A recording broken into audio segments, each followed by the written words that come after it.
So, hi guys! This is Alaya Jen and welcome back to my YouTube channel. So, for today's video, may mga nagtatanong sa akin and a lot of people already keep on asking. So, ngayon sasagutin natin kung okay lang ba na hindi nakagraduate ng high school? Okay lang ba na elementary lang? Okay lang ba na hindi ka tapos sa pag-aaral? Ayan. So, makakapag-abroad ka ba? Or makakapagtrabaho ka pa dito sa Hong Kong as domestic helper?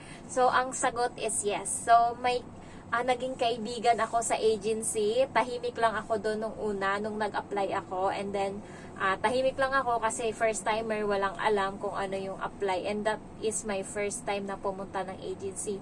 So, pagdating doon, tumabi sa akin yung babae. Sabi niya, Day, Bisaya ka ba? Sabi niya gano'n. Sabi ko, opo. Sabi niya, tulungan mo naman ako na gawin to. Fill upan ba? Kaya hindi ako marunong. Sabi ko, ano ilalagay ko? Tapos, nilabas niya lahat yung mga contract niya na nandito siya sa Hong Kong, guys. Meron siyang isang contract na 6 years siya sa isang amo. Partida, hindi siya graduate ng elementary. So, sa mga nagtatanong dyan or sa mga nawawalan ng lakas ng loob, ayan. So, marami pong mga hindi tapos sa pag-aaral na nag-a-abroad. So, okay lang yun. Ayan. Sa Light and Hope Agency, tumatanggap sila ng kahit hindi high school graduate, elementary graduate, hindi, tumatanggap sila. So, tinulungan ko siya and then ako yung nag-fill up. So, yung mga spelling niya ng kahit na konting ano lang ng spelling, ano ba yun? Yung elementary, hindi rin siya marunong mag-spelling noon and ano pa ba yung mga, marami siyang mga ano na hindi siya marunong talaga mag-spelling kasi hindi siya nakapagtapos ng elementary. Pero, matino yung sulat niya. Ayan, so, at saka magaling siyang magsalita. Pero yun nga lang, ano talaga sa spelling kasi siguro mga grade, sabi niya sa akin grade 5 lang daw siya.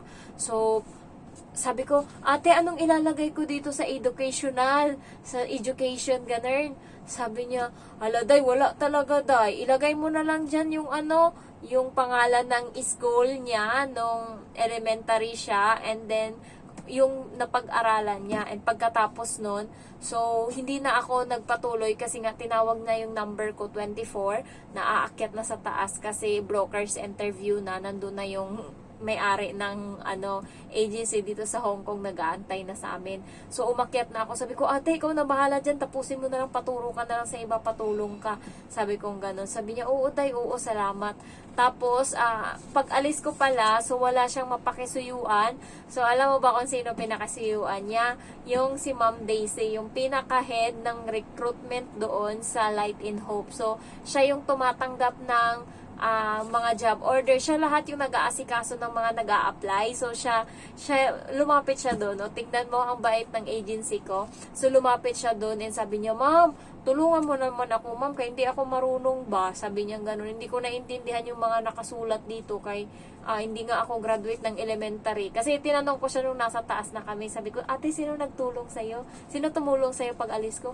Sabi niya, si Ma'am Daisy. Ayan. So, tinulungan siya ng agency namin nung talaga may hawak ng mga domestic helper kasi sa Light in Hope may iba silang desk. So si Ma'am Daisy hawak niya yung domestic helper sa Hong Kong and yung isang table si Sir Alvin ang hawak niya is domestic helper naman papuntang Saudi. So, yung babae doon, ang hawak niya is mga machine operator na papunta ng Kuwait, Bahrain, ayan. So, mga doon banda Middle East. Tapos, may iba din na may hawak ng mga waitress, ganon. So, iba-ibang mga tawag nito, table. So, si Ma'am Daisy, doon siya nagpa-assist and tinulungan siya. And alam ng agency na hindi siya graduate ng elementary. So, okay lang yun, guys. So, tumatanggap sila ng hindi graduate. Ayan. So, kahit na wala kang diplomang ipapakita, kasi ako hindi nga hinahanap sa akin yung diploma ko or anong certificate na meron ako. Walang hinanap sa akin na katunayan na nag-aral ako. So, walang ganun. So, walang discrimination. Ayan. So, dati, siguro kung alam ko lang, yung kapatid ko, sana pinagtrabaho ko dito, kung alam ko lang na hindi naman pala kailangan ng diploma para makaalis. So, sa mga nagbabalak dyan mag-abroad and alanganin kasi nga hindi tapos sa pag-aaral. So, okay lang yan. Mag-apply kayo as long as nakakaintindi kayo ng English and marunong naman kayong sumagot. So, kaya nyo na yan. Kasi siya, nakaya niya, 'di ba? Elementary lang siya, pero 6 years siya dito sa Hong Kong. Ayan. So, isang amo lang yun, 6 years siya. Alam mo nangyari, kaya siya nakauwi. Nag-break siya ng contract kasi may pinasok siya na isang kaibigan. Ayan. So, dalawa sila sa bahay and yung pasok niya, siya, tagaluto siya doon. Ayan. So, siya nagluluto and all around. Yung kaibigan niya naman na pinasok niya is, ayun yung household chores, tas mga bata, ayan, sa bata.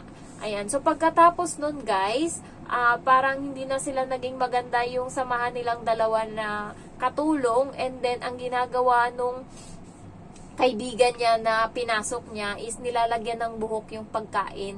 Halimbawa, nagluto siya ng ganito. Chinek na yan kasi yung kaibigan niya, nakasama niya sa bahay, nakatulong din. Yun yung kukuha ng mga pagkain na niluto niya and ilalagay doon sa table ng amo. So, pag alis doon sa kusina, okay yung plating, okay lahat, walang buhok. Pero pagdating doon guys sa table, meron na siyang buhok and so ngayon, tinawag siya ngayon ng amo, pinagalitan siya. And alam niya sa sarili niya na hindi niya nilagyan ng buhok yan or walang buhok yan bago niya nilagay doon. And sinisiraan siya ng pinasok niya. So, mahirap talaga guys. Lalo yung mga ganon. Mahirap talaga pag may kasamang kapwa mo Pilipino or katulong sa loob ng bahay kasi naghihilahan kayo pataas. Hindi man ikaw, pero siya may balak siyang hilahin ka pababa. Ayan, so pagkatapos nun, marami na nangyari, sinisiraan na siya. Yung 6 years niya na trabaho parang nabaliwala and parang parati ng mali yung hinahanap ng amo niya sa kanya, pinag-iinitan na siya hanggang sa hindi niya na natiis and nag-break siya ng contract. Ayan, so nung nandun kami sa agency, yung amo niya is tumatawag pa din sa kanya. Hindi ko lang alam kung bakit tumatawag pa din sa kanya yung amo niya. Siguro balak pa rin talaga siyang kunin or kuhanin, kaso ayaw niya na kasi nainis talaga siya. Ayan, so pero feel ko pagka hindi siya nakahanap kasi 46 na siya, 46 na yung edad niya. So pag hindi siya nakahanap, siguro babalik siya dun sa dati niyang amo. Kasi ano pa din siya ng amo niya, kinokontak pa din siya sa WhatsApp. Kasi hiningi ko sa papel niya kasi ako nag-fill up, diba? So meron doon na contact number ng old employer. Ayan, so ilalagay mo yan doon yung mga info sheet. Ayan. So, nung hiningi ko yung number sa kanya, sabi niya, ay, tumawag na naman. Sabi niya gano'n. And binigay niya sa akin yung number. And tumawag nga yung amo niya sa kanya. Ayan. So, may isa naman akong kaibigan na nag-break din siya ng contract. First timer. 2 months lang siya. So, nakasama ko siya nung nag-Disneyland ako. Ayan. So, may kasama siyang Pilipina din sa bahay. And, siya, yung Pilipina na, yung kaibigan ko is bago. Yung Pilipina na katulong is matagal na. So, yun yung naghahari-harian. Pagkagabi daw, kasi electric fan lang yung gamit nila, sinusolo na daw ng isang katulong yung electric fan, kanya lang. Ayan. So, maraming mga struggle siya, lalo pagka Pilipina, kasi sisiraan ka talaga at sisiraan. Ayaw nila na sila yung mauunahan. Kaya, unahan ka na talaga nila.